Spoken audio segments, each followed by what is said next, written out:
าทุกคนเข้าไปเบิ่งหาหลักเบิ่งหมักซี่หมักสลอยไปลองเข้าไปเบิ่งเลยว่ามีอย่างในสวนเนาะไปเลาะเบิ่งสวนเลย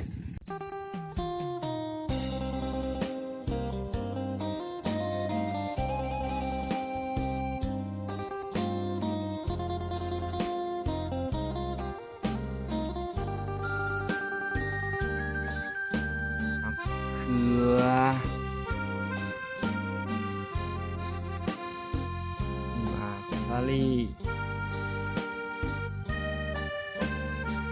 เฮ็ด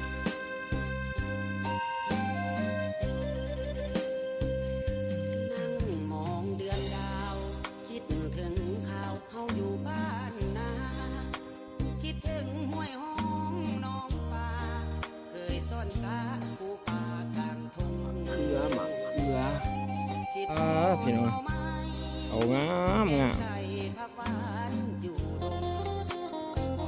เกี่ยวครับนกห้องส่งตามท้องส่งมาคิดฮอดแก้มนาม่วนแท้นะยามต้นยามใส่เบ็ดใส่มองล่องไหลล่องเรือไปเก็บผักแก้มทาผักพูดผักนั่งเรียบฟังหลายอย่างนาตัวกินกับแก้วปลาร้าแซ่บแท้นาอาหารบ้านเฮาฮอดยามฝนเด่น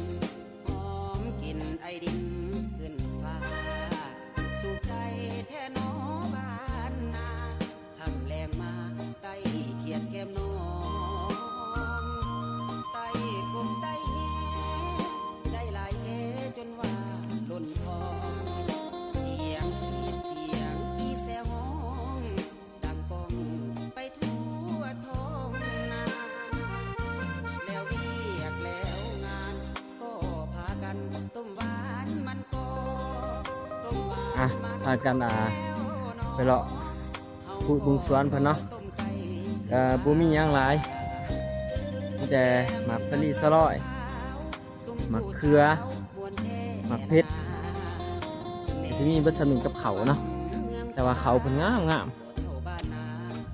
เคี้ยวอัดหลาที่โอ้ตะมวนร้อน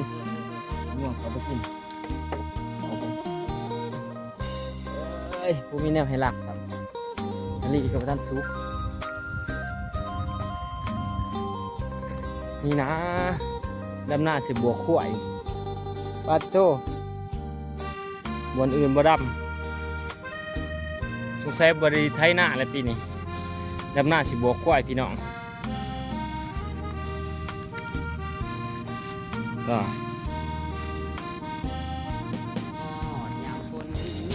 ดำหน้าสิบวกข่วย